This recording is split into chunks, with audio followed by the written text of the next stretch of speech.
On February 2nd, 2019, a group of scientists, business people, and educators from MIT Sloan spent the afternoon meeting with community leaders, activists, and artists here in Miami, Florida. We gathered together to hear stories of individuals experiencing climate change at the ground level, to learn about local climate gentrification, habitat destruction, and resiliency. From hearing these stories, we saw beyond the facts and figures and learned what climate change looks like for individuals in some of the most at-risk communities. We are doing out here, we are cultivating dignity. Our dignity is urgent. And so we're doing that by upholding the circle of life. This is a spiritual philosophy that reminds us that we have gifts out here that we are a part of. And so people think that we are in nature, no, we are a part of nature.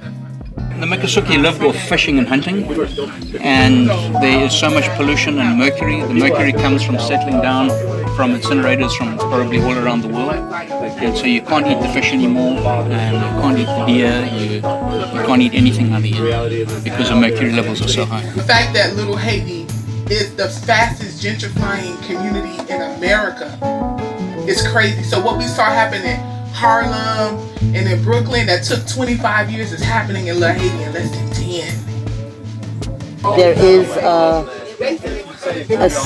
divide. It's a tale of two cities. Yes, ma'am. It's the haves and have-not. Yes. I was at the Chamber of Commerce talking about emergency management and preparedness, and why should they worry about elevation and storm surge and preparation and saltwater intrusion and septic tank failure, everything. And I said, you're not going to have a workforce. You cannot have an economy or a business. And climate gentrification is a very specific phenomenon in which the people that make real estate investment decisions, developers, speculators, investors, are now thinking about how it is that they're going to protect their investment, because they don't even debate amongst themselves that sea level rise and climate change is going to happen. They know it's going to happen, and they are now preparing for really when it is that the insurance rates are going to start reflecting that. And so if they are going to be, smart about it, quote unquote, they have to start developing in areas that are higher elevation, and those just happen to be the low-income areas of Miami. We learned that climate change is not only a political and scientific issue. It's about human rights and human dignity.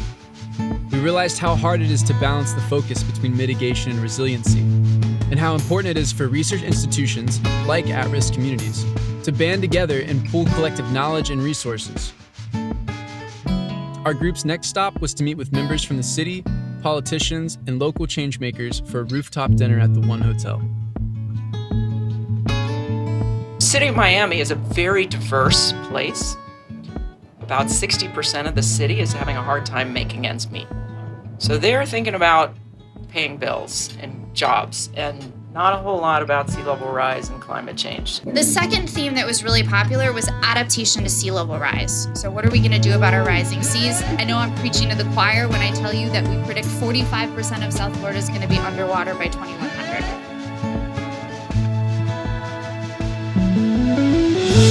We saw that climate is not a one-dimensional problem, and it can't be solved from any one perspective.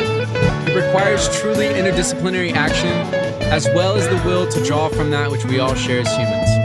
Our best odds at solving climate come from the people who can do something about it, caring for the futures of the people who are suffering its worst consequences today. That is to say that it requires empathy. It requires inspiration, mind, hand, and heart.